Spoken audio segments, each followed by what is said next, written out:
Seorang dai itu harus memiliki sifat bijaksana sehingga dakwahnya itu bisa diterima. Kita lihat bagaimana junjungan kita Nabi Muhammad, orang yang paling bijaksana, masih diarahkan oleh Allah Subhanahu wa taala jangan keras di dalam berdakwah.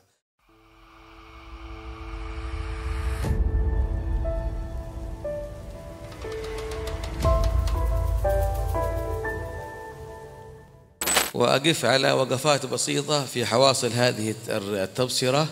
أولها سماها واستنبط اسمها من الآية تبصرة وذكرى لكل عبد منيب.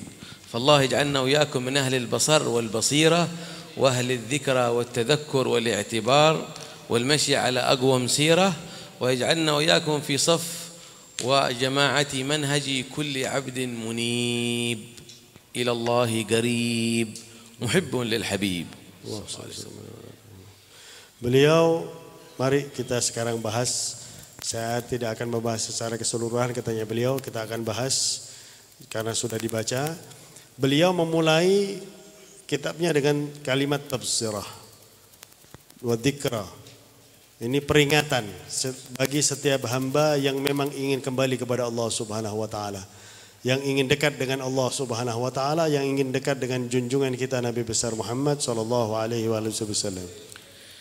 حتى استهلها بقوله يتذكر بها البعيد والقريب من إخواني في النسب والدين من السادة العلويين وغيرهم من بقية المؤمنين، فهي خطاب خاص وخطاب عام، مثل منهج النبي صلى الله عليه وسلم. الله أول ما أوحى إليه وأنذر عشيرتك الأقربين، فهنا قال من القريب والبعيد أول السادة العلويين، ثم قال يا أيها الرسول بلغ ما أنزل إليك وما أرسلناك إلا رحمة حتى في كتاباتهم سلفنا شوف يقتدون بالمنهج النبوي، كيف تدعو البعيد وتغفل عن القريب، كيف تدعو المحبين وتنسى أهلك وأرحامك. أول قوم أهلك وأسرتك وأرحامك يكون نموذجا يقتدى، ثم أدعو الآخرين. فهو قال دعوتهم من إخواني في النسب والدين من السادة العلويين وغيرهم فهم منهج نبوي في كل شيء، يتبعون ما أنزل الله وما قال رسول الله صلى الله عليه وسلم.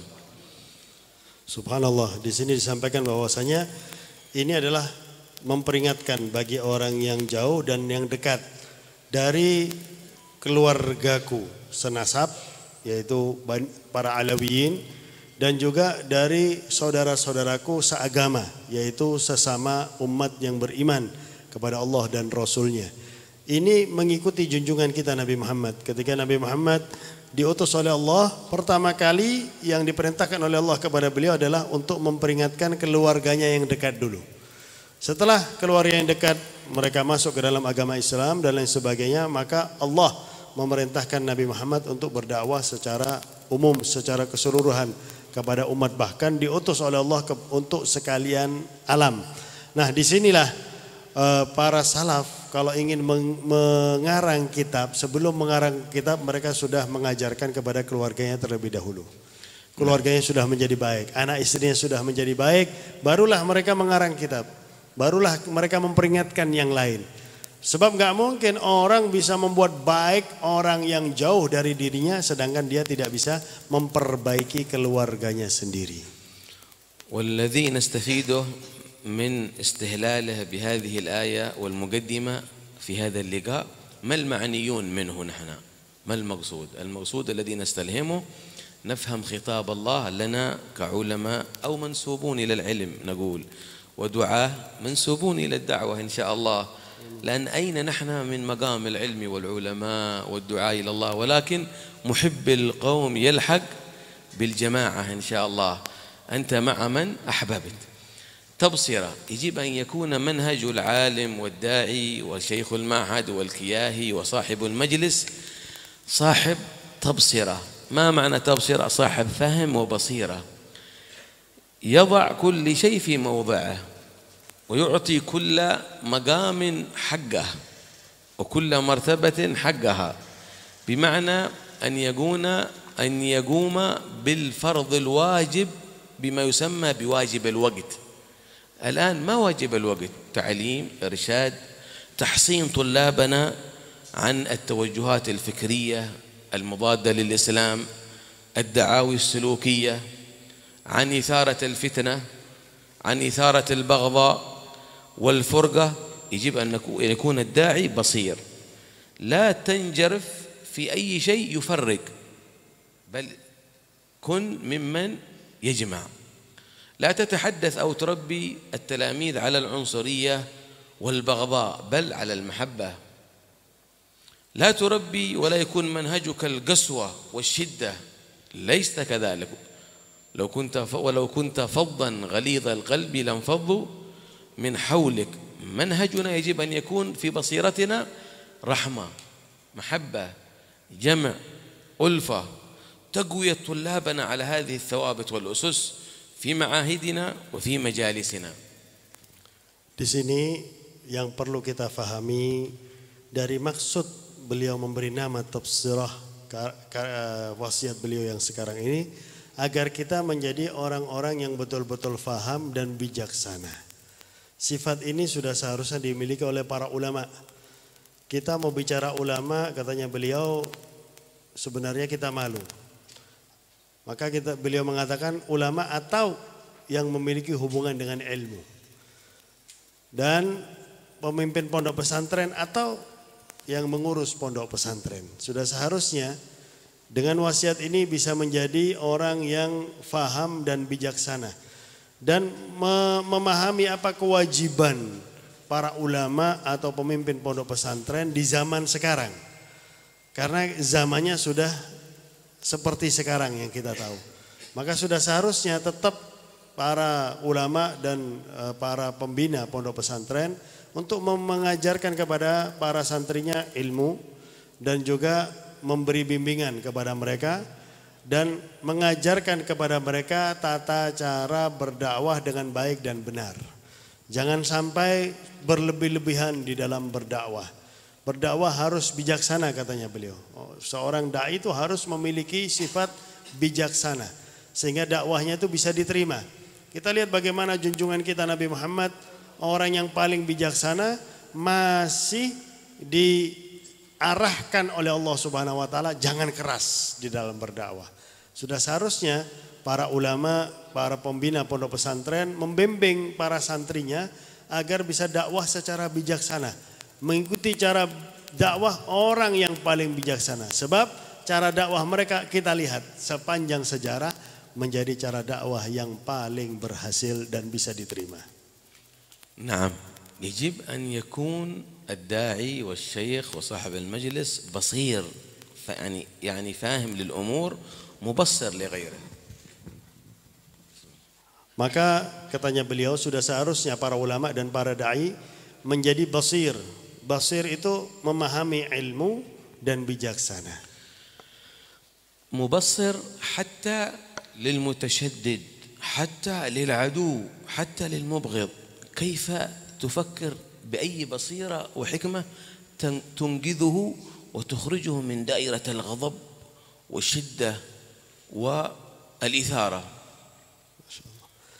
Menjadi bijaksana sehingga meskipun kepada para musuh, kepada orang yang suka marah-marah, sehingga dia bisa mengatasi bagaimana cara mengatasi musuh ini dengan kebijaksanaan yang dia miliki. Dan bagaimana caranya mengatasi orang yang sedang marah ini dengan cara yang baik, sehingga bisa mengembalikan mereka kepada keadaan yang baik. بمعنى قول رسول الله صلى الله عليه وسلم انصر أخاك ظالما أو مظلوما. Sehingga cocok dengan makna yang disampaikan oleh Nabi Muhammad SAW, bantulah saudara-saudaramu baik yang zalim ataupun yang terzalimi. قالوا يا رسول الله عرفنا المظلوم الضعيف ننصره، لكن الظالم كيف ننصره؟ قال بأن تكفه عن ظلمه، لكن بالتبصرة، لكن بالحكمة، لكن بالموعظة الحسنة وهكذا. Maka para sahabat mengatakan, ya Rasulullah, kami tahu cara membantu yang terzalimi, Sudah jelas ini terzalimi bisa dibantu. Nah, membantu yang zalim, yang menzalimi gimana ya Rasulullah? Rasulullah SAW beliau mengatakan engkau mencegahnya dari kezaliman. Tapi dengan cara yang bijaksana, dengan cara yang baik, dengan pengertian sehingga orang ini mengerti bahwasanya dia adalah orang yang zalim dan menghentikan kezalimannya. Naam. Anta la taghdab wa in ghadiba 'alaik. أنت صاحب بصيرة تكون أسوة وقدوة برسول الله صلى الله عليه وعلى آله وصحبه وسلم. كان لا يزداد بكثرة الجهل عليه إلا حلما. كان صلى الله عليه وسلم لا يسبق غضبه حلمه قط. يجب أن تكون صاحب بصيرة. أنت هكذا، هو يعتدي عليك يسبك، أنت حليم، نعم، متبسم مستوعب. هو بعد ذلك يلين، يرى النور، يرى الخلق فيك فيقبل ويرجع ويخرج من دائرة الغضب. هذه البصيرة والتبصرة. Bijaksana itu bagaimana katanya beliau? Kita jangan menghadapi orang marah dengan marah. Dia marah, dia ngomong macam-macam, kita senyum katanya. Disenyumin aja. Sehingga dengan akhlak yang baik itu akan merubah sifatnya dia yang tidak baik. Kalau kita hadapi marah dengan marah, maka tidak akan bisa kita merubah orang tersebut menjadi cara yang baik. Coba kita lihat Nabi Muhammad. Setiap orang yang bodoh, misalnya orang yang memarahi beliau jelas bodoh, nggak tahu tentang kemuliaan beliau, tidak menghadapinya dengan marah. Nabi Muhammad menghadapinya dengan senyum, dengan akhlak yang baik. Kalau itu dilakukan oleh orang di zaman sekarang, maka dia akan bisa merubah. Orang yang marah melihat kita senyum, naam, iya, kita ikuti alurnya, maka dia akan melunak kepada kita. Dia akan ingat dirinya ini salah, dirinya marah-marah ini salah, dan akan bisa berubah menjadi yang baik. هذه ينبغي أن تكون أولى منهج كياهية شيوخ المعاهد شيوخ المجالس، أن نبدأ بمعالجة وتصفير. خلاص، كل خلاف صفر، ما في خلاف. كل نزاع صفر، انتهى. من اعتدى علي، من يحسدني، أنا لابد أن أسامحه، لابد. من في مشكلة خلاف بين اثنين، لابد نذكر هذا بالذكر الحسن وهذا بالحسن ونقرب بينهم. أي خلاف لابد ننهيه، أي فرقة لابد نجمع.